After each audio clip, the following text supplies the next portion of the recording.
everyone, and welcome to the very first episode of PopStream, the brand new streaming channel from your friends at Denver Pop Culture Con and Pop Culture Classroom, where your community comes together to talk about your media because this is your PopStream. So, how does PopStream work? PopStream will be live every week on our own YouTube and Twitch channels, as well as the Pop Culture Classroom and Denver Pop Culture Con YouTube, Twitch, and social media channels live on Thursdays at 4 p.m. Mountain Time, where you can watch and join in the conversation in the chat. So don't be shy. Say hi if you're there. Every episode will also be available on demand on YouTube starting on Tuesdays at 10 a.m. So if you can't catch us live, you can always catch us after the fact. And coming soon, we will be on your favorite podcast services as well. So if the audio only version is your thing while you're driving in your car, we got you covered. So my name is Matt Slater, and I will be your PopStream host every week. We're going to get to know each other very well week to week. And if you want to get to know me a little bit better, you can find me at Maddie Slay on Instagram, Twitter, and Twitch. But those are brand new accounts. So be nice, internet. I know how you go. Have fun with that, Matt. Yeah, right. It's brand new. Go have fun. Do your thing. But that's not the only place where you can interact with the show. If you're watching live right now on YouTube, Twitch, Facebook, or Twitter, say hi, drop something in the chat. And if you're nice to each other, we might incorporate your comments into the show. All right, so this is season 1 of PopStream. And for season 1, we will have weekly virtual shows that rotate throughout the month with unique content for you. So no matter what pop culture you're into, we are going to have something for you. And today we've got the first episode of PopStream Comics, which is our once monthly show all about comics. Hey, go figure. And today I am joined by our regular comics cast. So these guys will join us for every comics episode once a month. First of all, we've got Tara Necessary. Tara, how you doing? And then we've got Dion Harris. Dion, what's up? Hello. I would love for you guys to introduce yourselves and tell everybody a little bit about yourselves. Who are you? What do we need to know about you? Tara, why don't you go first?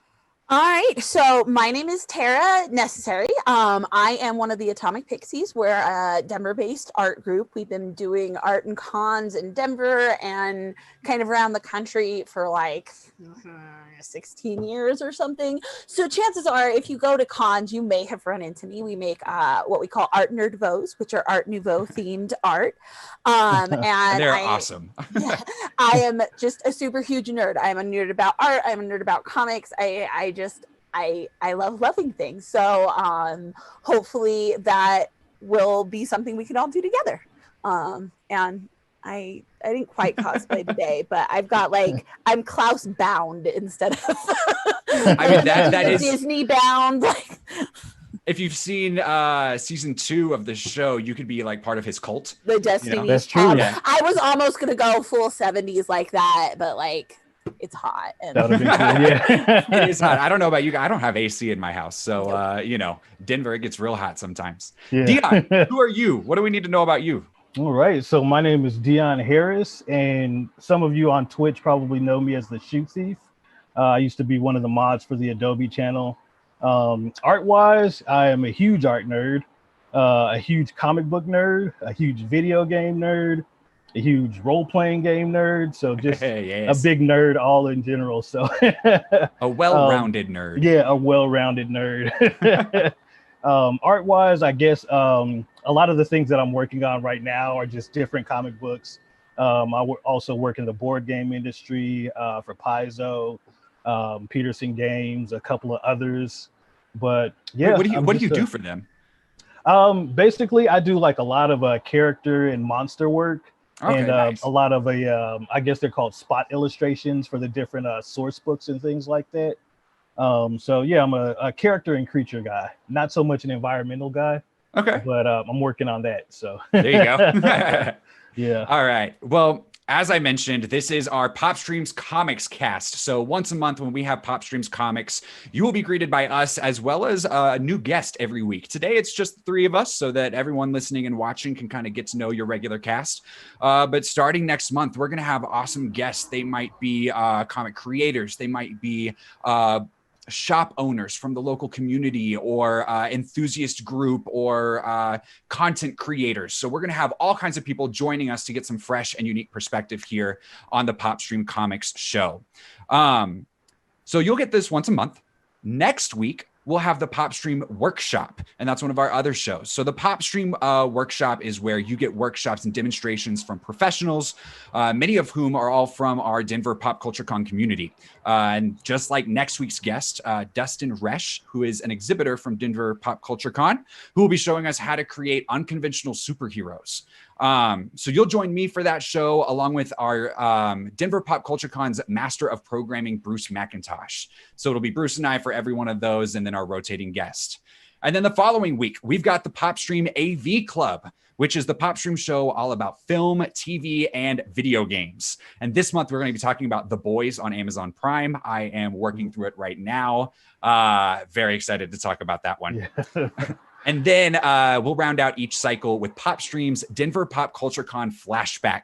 And that's where Bruce and I will get together again and highlight some of the very best panels from previous Denver Pop Culture Cons. One of the things we want to do with this podcast, we remember cons, you guys? Remember how fun cons are?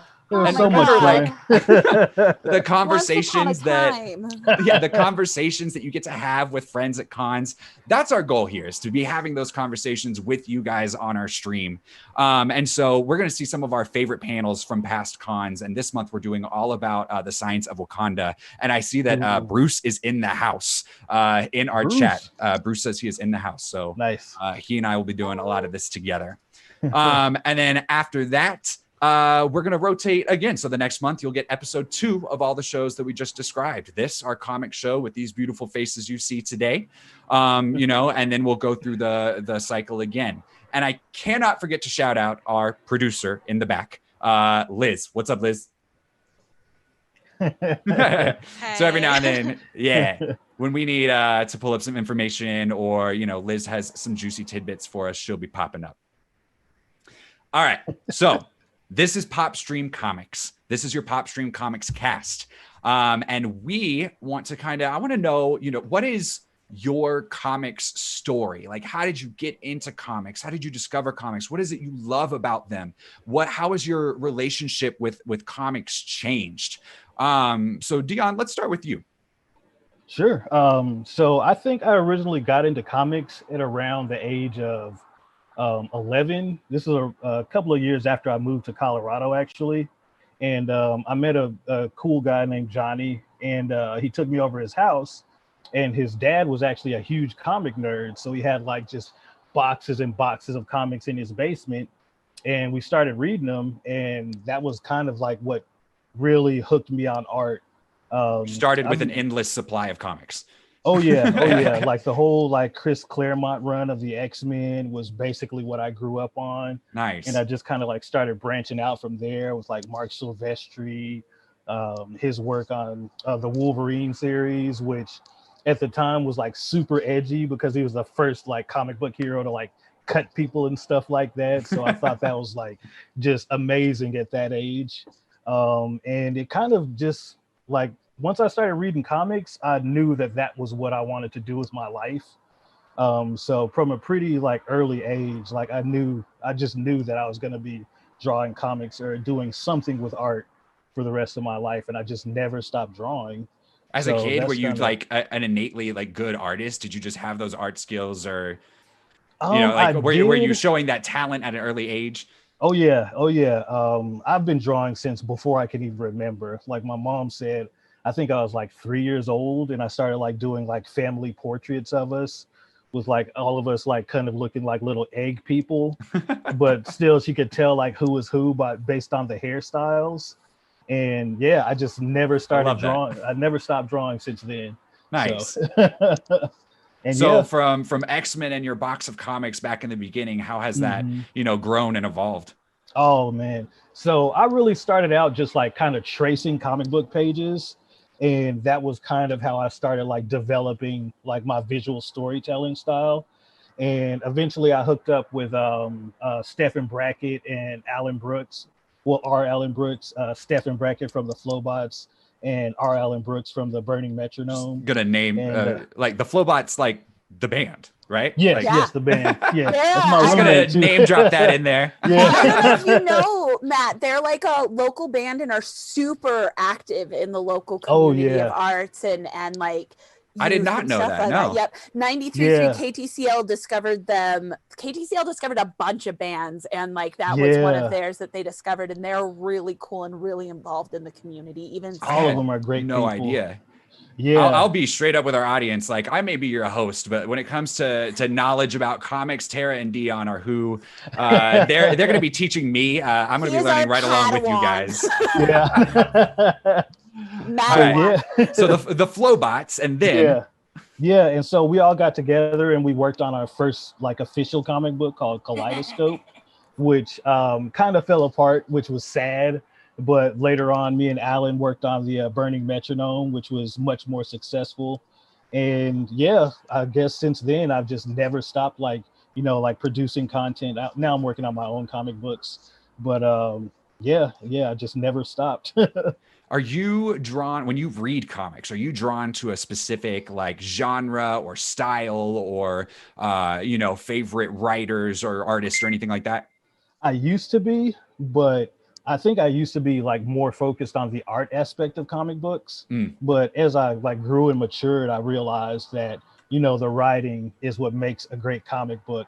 So mm. I really like branched out from there. And while there are like certain artists I really love, like, Jim Lee and Kim Jung-gi, artists like that, the writers are really what makes the books for me. So like Matt Fraction and Brian Michael Bendis. I mean, all of the same people that I'm sure Tara's gonna name as well, because All the we good have ones. like a lot of overlap. Yeah, yeah. So now I really go more for like the writers as opposed to like the artists, because I mean the art doesn't have to be great to make like a really compelling story. So yeah. Very true. Yeah.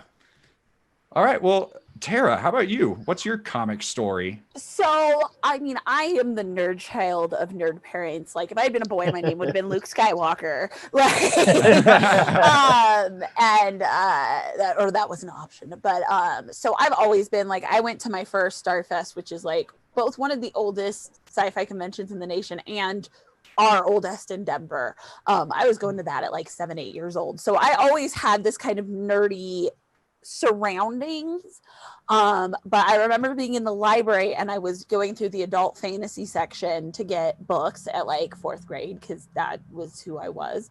And I found a big volume of ElfQuest. And at that time, ElfQuest came in these huge, beautiful hardback cover So color beautiful. ones. Yeah, and I just absorbed those as solidly as I could.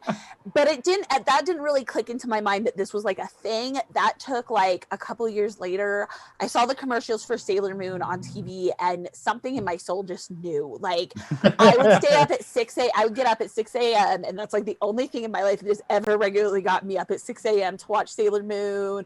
I would do my hair in little buns and tie like Christmas ribbons in. And this was in like 1998. This was not when cosplaying in school was cool. I don't know Nice. how I did not get beat up more because but It's because you so- rocked it so well. It was just Yeah, mad respect from I everybody. was just like everybody knew me as the Sailor Moon girl, but they either loved me or didn't dislike me enough that I figured it out. Nice.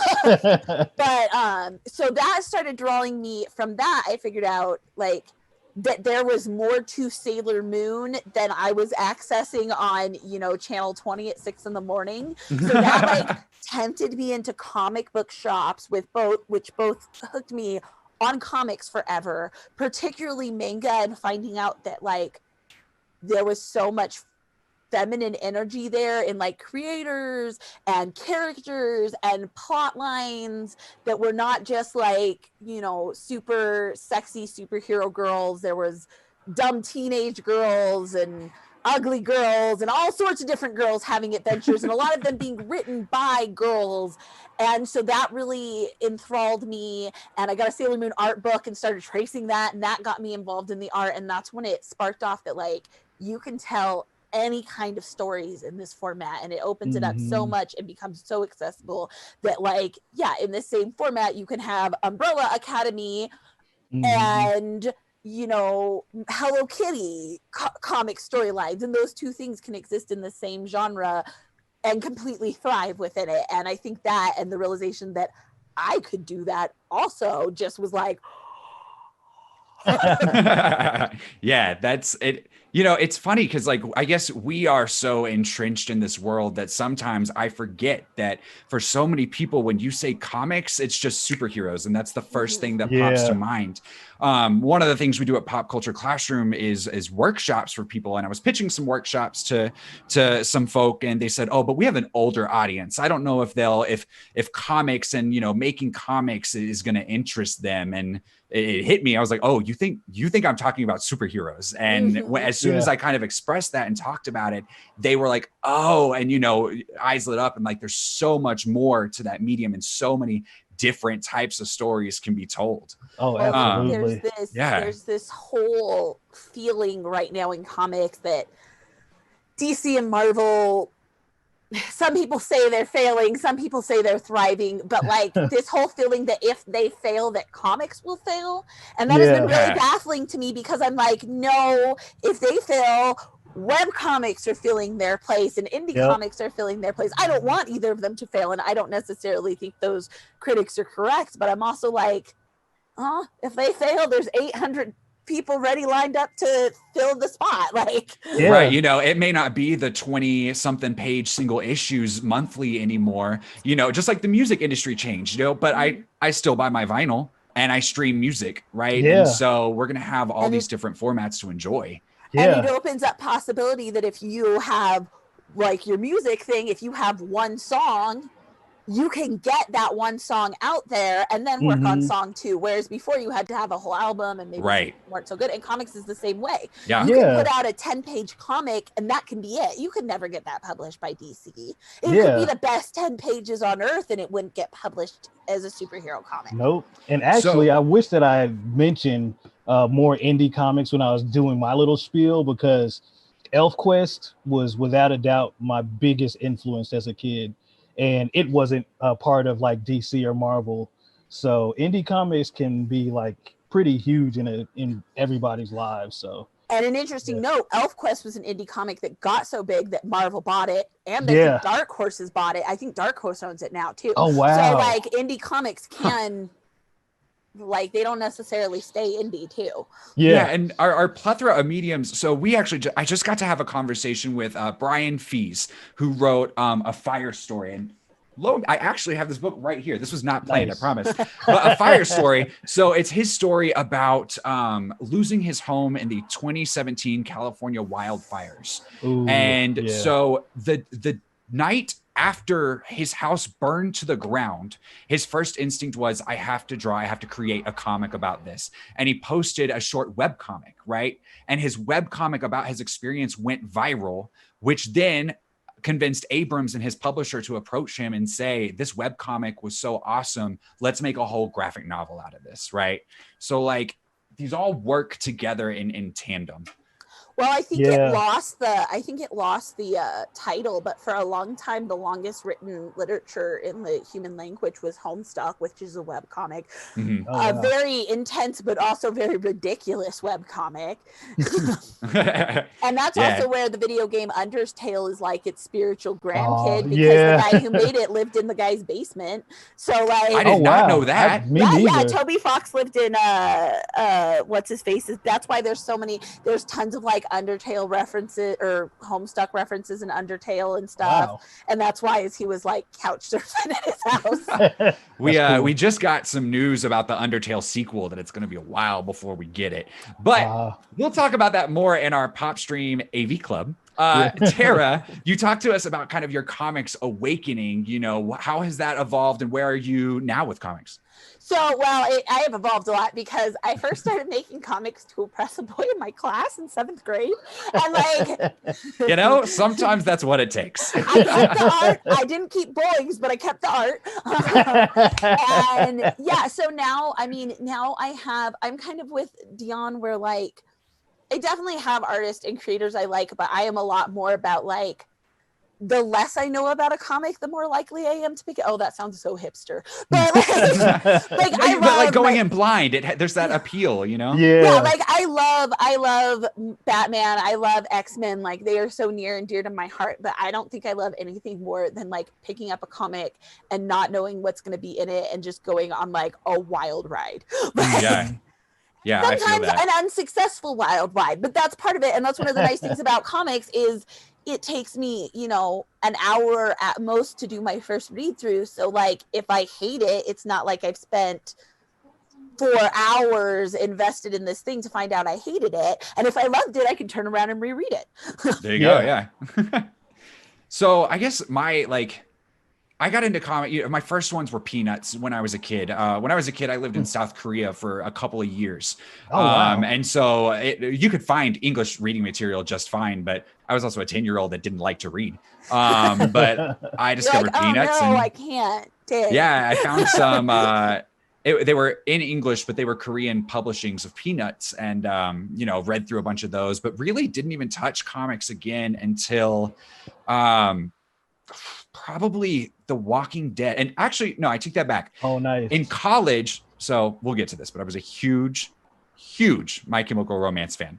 And so when I heard that Gerard Way had created a comic, I picked up one issue of The Umbrella Academy. And to this day, I probably couldn't tell you which issue it was. I don't really remember it that much. I remember the image of the white violin. Yes. That was about it.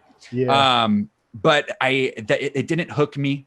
And so it wasn't until The Walking Dead came around, you know, I watched the TV show and then I played the Telltale video game. I'm pretty sure nice. I played that first, which just made me realize that like, yeah, the show's great, but like this franchise is an amazing franchise, which led me to, okay, what else?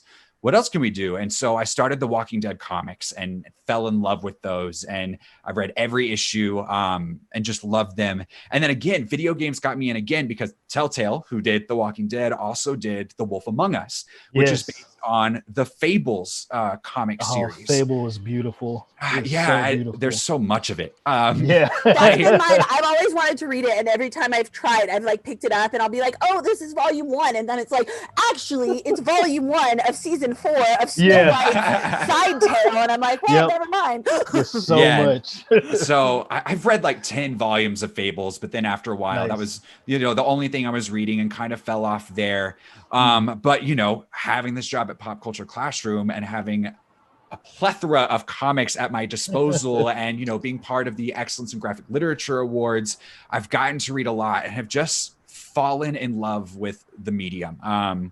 But, you know, I'm very aware that when you guys reference specific like artists and you know, writers and specific runs of different things, I'm going to nod my head and be like, yeah, but I haven't read that probably. But I'm ready to dive in and get excited. But, you know, Sandman, like, really got me in. And so I've just fallen in love with a few different, art. Like, I mean, that's all comics are art, but like Sandman is one that transcends in a certain way. Like, so yeah, I was a theater major in college, and I feel like, you know, just having all that kind of arts background and the amount that Sandman incorporates Shakespeare and references to so many, you know, other older materials, I just fell in love with the theatricalness of it and the art style. But yeah, now I love it. So I keep a note on my phone of like all the media that I consume within a year, the video games I play, the movies I watch, and my books list currently for this year is all graphic novels. Nice. Not a single prose book on there. That's awesome. So that's where I'm at. Christopher chimed in the chat, and he also loves ElfQuest. He said that his comics as a kid were X-Men, the X-Men Vertigo comics, and then he said a bunch of indie stuff as well. And I definitely, one of these shows, we're gonna have to do a topic of the show that's just indie comics, like highlighting some of our very favorite indie comics. And then we also have Steve McKay on Facebook. Steve says, howdy, congrats on your first show. Umbrella Academy is awesome in both the comic and the TV show. Nice. So thanks, Steve. Into that. Yeah. I'm just gonna write hello on my hand every episode so I can just like, hello. What's up? Hello. How's it going? All right. So one of the features I do want to do on this show, we will get to our topic of the show, but I always want to check in and see just like, what are you guys reading right now? What's good? And this is for our audience too. So we're going to talk about what we're reading right now. Feel free to comment on what we're reading or let us know what you're reading so that we can, get some good stuff in as many hands as possible. Tara, I heard that you are currently reading, and this is not a comic, and that's okay, but you're reading Dune, yes? Yes, like most of the nerd population, I'm trying to read it before the movie comes out. I haven't watched the preview because I didn't want it spoiled, but then my friend pointed out that I was past the point that they think the movie's going to cover, so now I might go watch it because the screenshots do look very pretty. But I'm enjoying it a lot. Like, and besides a couple things, like I don't feel like it's aged at all, even in like, oh, it still holds up. But like, if somebody told me this book came out 2 years ago, I'd be like, okay. It still really holds up. I really like that the story is about the guy and his mom, which I did not realize it. I mean, I knew him and his mom were characters in it, but I didn't realize how much the book was going to be specifically about their relationship. And the world building's great, and I'm really enjoying it. I'm really looking forward. Like I said, I haven't watched the preview, but I've looked at like, oh yeah, this person is this person, and they're going to be great. So like, I'm really excited. It was a good cast. All-star cast. His name? Oscar Isaacs, I'm really excited about. And I'm really excited about Timothée Chalamet because I will admit I have the biggest crush on Kyle MacLachlan, but I haven't seen the old movie either, and I'm like, how is he this character at all? This is like a 15-year-old boy. I don't understand. Like, I love you, Kyle MacLachlan, but what? And then, and I haven't read Dune either. I should probably get on that. Me neither. Okay. I don't feel so bad anymore then. I think I was way too young when I first saw Dune because I watched it again when I was, I think, around like 33 or something like that. And I just didn't get it. I did see it when I was like 5. And all I really remember of that is like, sandworms. Yeah. Right.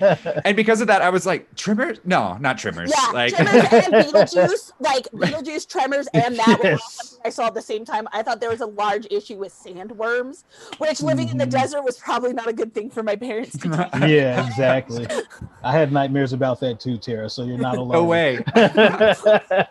And then you're also reading Lock and Key right now. Yes, which is good. Not necessarily just because of it being one of our topics for next week or next month, although that did get my butt in gear. But I'm a huge Stephen King fan. And so I wanted to try some of Joe Hill's stuff, and I watched Horns, which was a great movie, but also I will never watch it again. Because Wait, is that a did Joe Hill write it?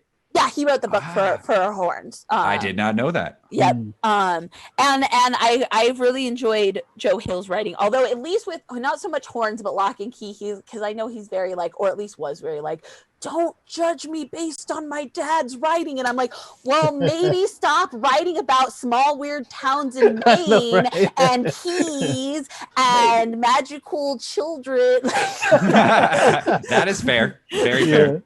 But at the same time, I think he does, like, I don't feel like I'm even reading something like I don't feel like he's in any way like just mooching in on his dad's territory. Like, I feel like he is really good at making something its own, even while still using that same recipe. And like, I love the art. It's so, I thought I hated it at first because they're not necessarily attractive people. Right. Yeah. But like, the more I read it, the more I'm like, but these are exactly the faces that need to be telling this story. Yeah. There's something like kind of jarring about the art style when you first see it. But as it goes on, it just all fits together. Umbrella Academy we'll save that the same way. we'll save that for next month, right? As Tara mentioned, next month our topic of the show is going to be Sandman and Lock and Key. That'll be our double header for next month because that crossover series will be coming out starting right around the same time. So we'll be talking about both of those next month. Dion, what are you? You told me you're reading Saga right now. Yes. Oh, and if anybody hasn't like read Saga yet, and you're like a creator, Saga is kind of like writing the book on world creation right now. Or world if you haven't read Saga yet, read it. Exactly. It's I'll get on that. It is so good. I mean, just the Give me, world okay, building so is amazing. I've heard it compared to as compared to Game of Thrones. You know, how would you? What's kind of like the overall short synopsis for Saga for, you know, someone like me who should be more up to date on their reading? I guess the shortest synopsis, I mean, the best way I can put it is it's kind of like a space opera love story, It's Game of like Thrones, it's like if a like stormtrooper and a mashup. Jedi had a baby. And Yes, so the whole that's a galaxy good way to put decided they it. had to destroy them because they're not allowed. Yes, Okay, So like cool. she's like a Jedi, or no, she's like a stormtrooper and he's like a Jedi, yeah, and everyone's very unhappy that they had a baby. yes. But I will also say that it's kind of deals with more adult themes, so be careful. It's not fun like the Star age. Wars. Oh yeah, Yes. it's yeah. I mean, it's fun, but not Star Wars fun. No, it's definitely more of an adult book. But Let's see. Someone recommended Mooncakes here. They say it's an adorable little queer urban fantasy one shot. Nice. So thank you for that recommendation, Beverly. Let's see. Iris Storm says Saga is amazing. They agree with you. Yes, it is. Christopher is reading The Sleeper Must Awaken, which I don't know. Do either of you guys know that title? No, but I that don't know sounds it, but really it interesting. sounds amazing. Yeah, It does, yeah. We'll have to do a quick Google on that one. absolutely. Let's see. Once and Future plus Die, or Once and Future Die. I never heard of that either. Christopher, you got all the deep cuts. I'm gonna need you to share these with the Absolutely. team. I do know Mooncakes. That's been one on my reading list. Oh, okay.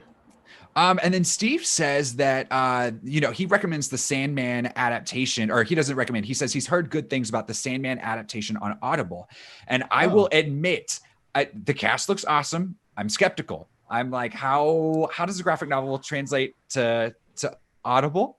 Yeah. But I haven't given it a shot yet, so I don't know. I mean, so I have not listened to that, but Neil Gaiman, who's the Sandman author, his American Gods was hands down my favorite audiobook I've ever listened to. So in good. part because Really? it had a cast. And That so full it was, cast recording, yeah. it, So it makes a big difference for me. And I don't dislike audiobooks, but having a cast, it like makes it from like a cool experience to like, Yeah. whoa. I love audiobooks. I'm just like, how do you translate the story of a graphic novel when it's so much of it is dependent on the art to an audiobook? So if anybody has heard that and you have a yay or nay on that, definitely let us know in the chat. And then a couple more recommendations. Let's see, Monstrous and Birthright. I've read the first 2 volumes of Monstrous and it is gorgeous. It's so beautiful. It's I a love beautiful the book. art, but I couldn't get into the plot. Like, it felt like, and I should try again because this sometimes happens at the beginning, but I felt like it was trying to feed me everything that it felt like I should like. Yeah, volume 1 was very guilty of lots of different. They introduced a lot of characters and a lot of storylines in volume 1. Volume 2 it's a little bit easier to follow, and I haven't read beyond that personally, but I agree with you. That first read, I was like, what's going on? Yeah, it was very confusing in the beginning. So currently I am reading this guy right here, The Comic Book History of Comics. And this is the 2nd volume, I believe, of that one. And this is a textbook. Like, this is dense. There are so many names and dates and you know, like just history tidbits in these. I highly recommend if you just want to know about like how the comic book industry came about and the history of comics and the diversification of comics, like check out that series. And then the last one, another one that I recently read, which is admittedly a much heavier read, but a very important read. It actually just came out, and it's called Kent State, 4 Dead in Ohio by Durf Backdurf, who also did Trashed and My Friend Dahmer. And that is a like heavily researched graphic novel about the Kent State shooting in 1970 from the National Guard. And it's just... reading it, I was lucky enough. Pop Culture Classroom, full transparency, has a free teaching guide coming out for that book here, hopefully early next week. But because of that, I got to read an advance copy right around George Floyd's death and the protests that started immediately after that.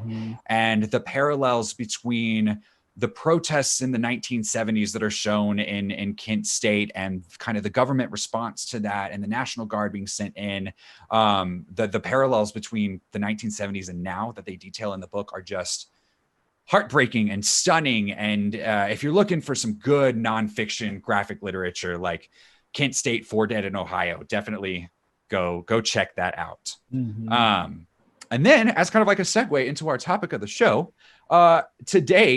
yesterday, they just released the first of the Klaus spinoff Umbrella comics, Umbrella Academy comics. So Klaus now has his own spinoff series, and issue 1 just dropped yesterday. So I bought that today, and I got to get into that. Yeah. All right. Topic of the show. Umbrella Academy. I don't have my tattoos like you do, Tara. I got like this. Be like the eye guy in Pan's Labyrinth. No. Yeah. If anyone is listening to an audio only version of this, Tara has the hello goodbye on her hands that Klaus has in the comics and the TV show. So the Umbrella Academy, right? It starts as a project from Gerard Way and Gabriel Ba in, I believe, 2007. So first of all, were either of you My Chemical Romance fans back in the day? Yes. I wasn't really a fan, but I enjoyed some of their music. I got to go to the Black Parade concert, and it was totally worth the fact that all of us got meningitis because like everyone in that line was like a 16-year-old, like, hey, pass your around. We all just met each other 3 hours ago. Let's all swap spit. So yeah, we all got meningitis, but it was totally worth my gosh. That's a good story though. Yeah. Yeah, we were front row, and I remember, so I dressed like the Helena outfits, but I put a like red slip over my pants, and I was really glad because we were front row, and the surge forward was so much that my feet did not touch the ground most of the concert, and my pants fell down, and I could not, there were so many bodies, I could not slide my hands down my body without my pants. So I was like, I'm so glad I wore a skirt over my pants. Yeah. Oh my gosh. Yeah, I was not a small girl there, and they just lifted me all the way up. The Black Parade is like my second favorite album of all time. Nice. My Chemical Romance, like especially as a teenager, that was just like that would be part of like my identity if I had to describe it to somebody as a teenager. I was such a big fan. And I think like so much of that Gerard Way, My Chemical Romance vibe comes through in the Umbrella Academy so much. So we got volume 1. Volume 1 was 6 issues, which is the Apocalypse Suite. And that came out in 2007 to 2008. If I'm getting things wrong, by the way, that's your job in the chat, is to keep me to keep me factual. Give me those fact checks. But then the second series, the Umbrella Academy Dallas, there were 6 issues there from 2008 to 2009. And then we did not get any more Umbrella Academy comics until 2019. 2018, 2019, which is where we get Hotel Oblivion Volume 3. And then now we are starting to get the Klaus spinoff series. And then, of course, there's the Netflix adaptation, too. So I want to just like y'all's, first of all, how much Umbrella Academy have you read? How familiar are you with it? And I should probably preface this for our audience. We might have some spoilers in our discussion today. You know, we want to make sure that we can have really good discussions about these things. So if you are sensitive to spoilers, go read this stuff. It's real good. But go read that and then come back to this in the video on demand or in the podcast version. But how much have you guys read, and what are your thoughts? What do you think about it? So like you had said, I read the first volume, most of it probably when I was a teen. Here. When it came out, and then I some point in my life collected a bunch of random issues that I found out yesterday when I went back to freshen up were a bunch of random issues of Dallas. And man, reading that and you saying like that there wasn't another issue for like 10 years, like you're like, no spoilers, and I'm like, so at the end, we said yes spoilers. Yeah, true. Yes, spoilers. Like, man, that I remember sitting there going, man, this ending would be such a bummer if I didn't know there was more. And then like I was like, man, there were 10 years when you didn't know there was going to be more. Like, that's rough. Like, because the end of Dallas is not an uplifting ending. Right. It's kind of like, well, what do we do now? And I think it's crazy that like, Gerard Way was writing this series as he was touring for the Black Parade, like their biggest album of all time had just dropped, and he's on tour trying to write this series. There's actually in the volumes, there's, the letters that you get in the collected trades. And one of them was the publisher was talking about how it would always be last minute for those scripts, like to get to Gabriel Ba. Dion, what do you think about this series? Yeah, one of the things I love about Gerard Way writing this series is because he really was one of like the first musicians to kind of like start bridging that gap of nerddom of like, musicians like breaking into comic books and stuff like that. So I really, really love the fact that he actually put out this book. But just like Tara, I read volume 1 a long time ago, and I just started reading Dallas, so I'm not very familiar with it just yet. But I love the Umbrella Academy. It's so well put together, and the art style is very unique. I think the art is actually what first got me interested in the book, just because like the first image I remember seeing was the white violin, and I was just like, whoa, what's this about? And yeah, it kind of got me hooked. I love like how well the artists of this book uses like their negative and positive space, because like all the darks like really just kind of pull you in. It's almost like a noir comic. Well, it's such a great spot between detailed and simple too. Yeah, so good. And so I will say, what's interesting about, we may have to have like a little follow-up conversation next month, because what's interesting about volume 3 is that because there were 10 years in between, the art style evolved slightly, nothing drastic, but I think it takes the things that we love about the art in the first 2 volumes and just like takes it to the absolute next level with these incredibly vibrant colors, and it's very almost like psychedelic at points, and it is gorgeous to look at. So if y'all like, I'm excited for y'all to get to volume 3.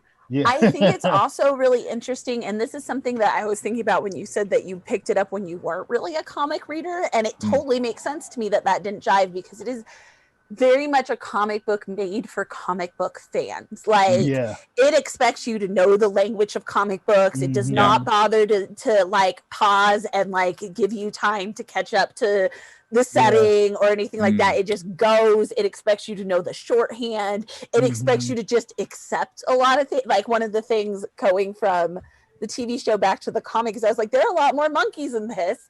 And at first I was like, why? And then I was like, you know what? It doesn't matter why. And there's a lot of things, like also the Vietnam vampires, where it's just like, you're not going to get an explanation about this. Just accept it and move forward. And that's a very like comic logic-y thought, but I can see how that could also be like, I think this is a very, I'm not going to say it's the first meta-y comic, because obviously it's not, but like it hits a meta-y tone of like not making fun of it, not being uncritical of it, but just being like, I love this and I'm making more of it. Like I love comics, so this is a comic that loves comics. Like, I mean, it has that My Chemical Romance energy to it, where it's just kind of like, full steam ahead, we're going, you're with me, you're along with the ride, or if you can't keep up, you're in the dust, you're dusted. Pretty right much. It's like anti-cringe, like no, there's no cringe here, we're just having fun and we're going.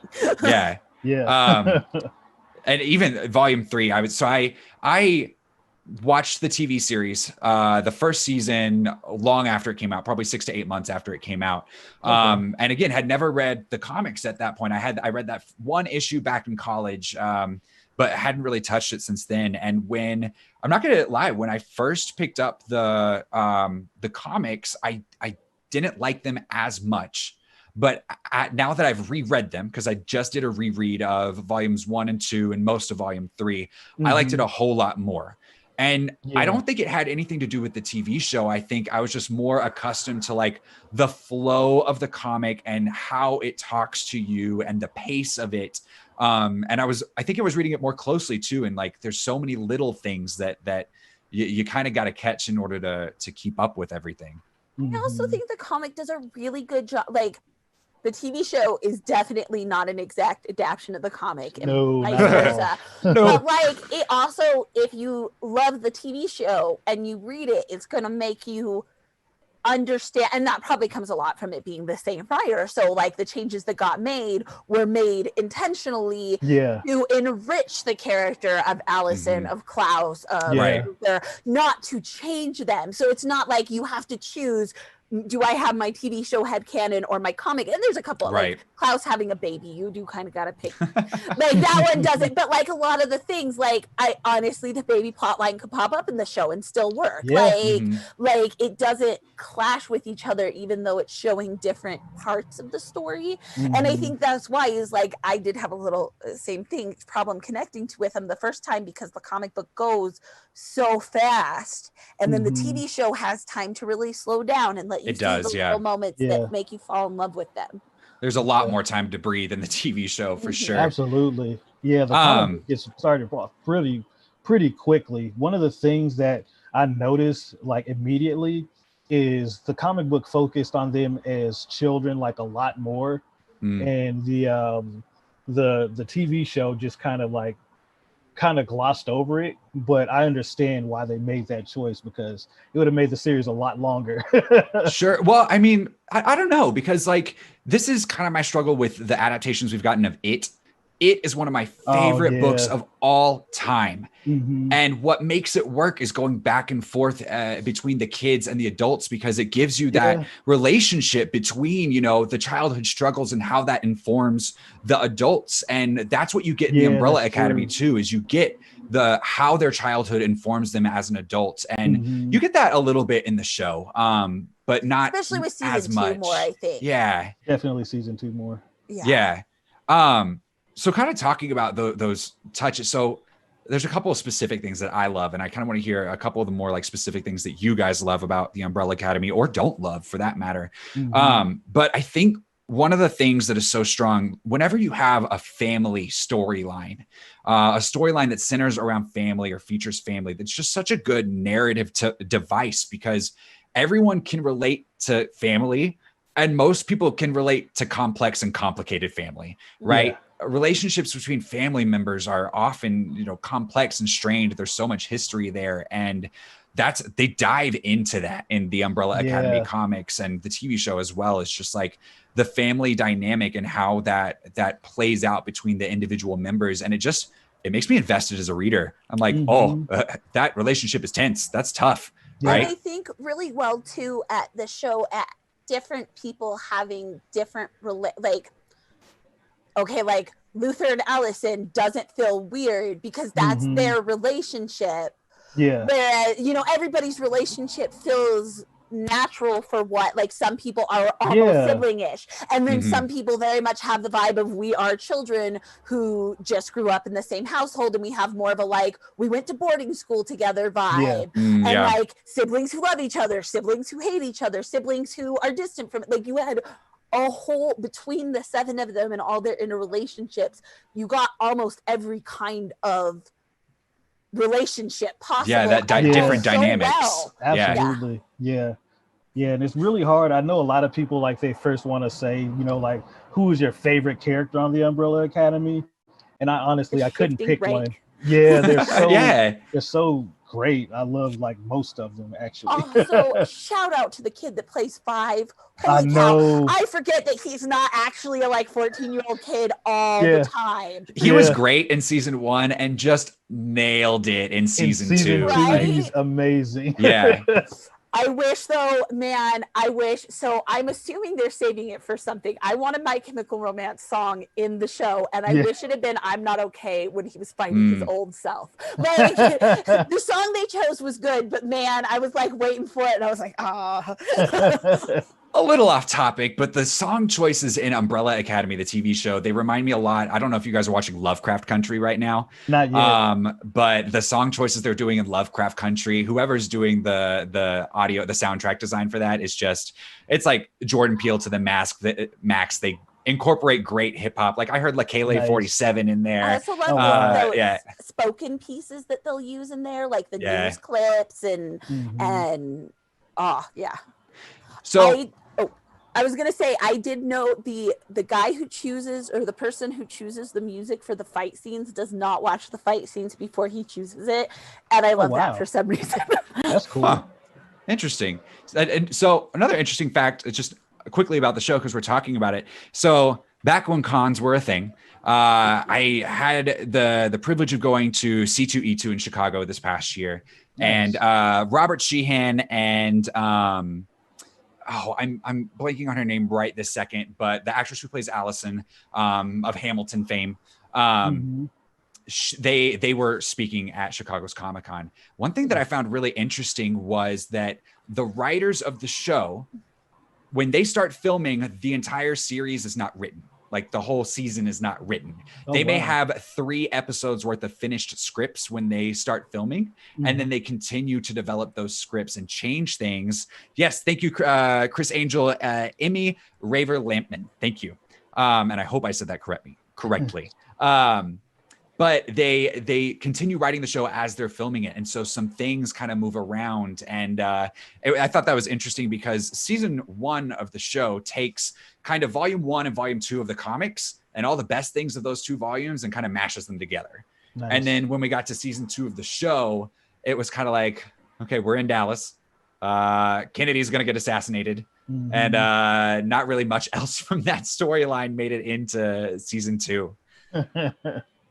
Oh man, I was really impressed how season 2, some of the stuff that was maybe not so well dealt with in season 1, like season 2 so neatly, like for example, the kill your queers trope. I know some people were upset about that with Klaus's boyfriend dying, and like season 2 brought that back to a hopeful place. Like I felt like, and there was a lot of different incidents where like, and I really like that, like, I don't know if they were responding or if it was just a matter of like, you need to wait for it to develop, which is something that I think sometimes we forget to do currently. But like, it was just really nice to see that a lot of the things that in season 1, I've been like, they also responded to and felt similar to, and that just always makes me happy.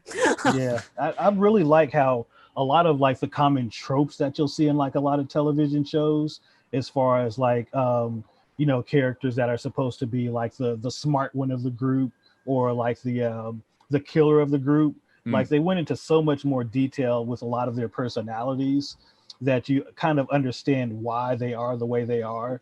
And they don't really have like, there's no Captain America, there's no Batman of the group. Like they're written more like real people, which I really love. So we have a few minutes left for Umbrella Academy. Liz on the 1s and 2s, our producer Liz, I had sent you a picture, the one with the squid. I don't know if you're able to bring that up and show the folks who are watching on the YouTubes. So this is, well, Liz hopefully is able to get that. I just sprung it. Yes. See? I was like, nice. I just sprung a request on her, but she's got it. She's awesome. Shout out to Liz. So this is the very first panel of season 1, volume 1 of the comic series. I have a theory, and I want to know if I'm like reading way too much into this or see what you guys think. So I just kind of like, Gerard Way is a man of many pop cultures, right? And so he's going to reference different things, and you know, you can see references and reflections of different things throughout the series. And my theory is, I think so. It's like it happened on the night that the space squid, I think is what they refer to it as, was defeated. He was defeated with a flying elbow. When you think of space squids, Watchmen. What do you think of? Watchmen. Yes. Watchmen, yeah. Right. Yep. I was actually going to compare it to Watchmen earlier with its meta-ness too. Yeah, and so, and you know, it might be the HBO Watchmen series kind of not tainting, but informing my thoughts here. But I'm kind of like, so the space squid in Watchmen is supposed to symbolize unity, right? It's something along the lines of he brings in the space squid to kill a bunch of people to bring the world together. And right? also a naive unity. I feel like the out of character conversation about that ending is how naive it would be, especially in current times, to assume that a squid would make that happen. Yeah, and I actually saw a meme about this the other day that was like, that dude in Watchmen, if he could see us now about how catastrophes don't bring people together, Right. I thought it was kind of funny. But you know, I love this opening, and if that is his intention to be kind of that reference, I love that it's kind of symbolizing that it already from the jump. This kind of jumps into actually what I was thinking. You know, we want to talk about how this comic can be used for good, right? At Pop Culture Classroom, we're all about how do we use pop culture for good, for educational purposes, right?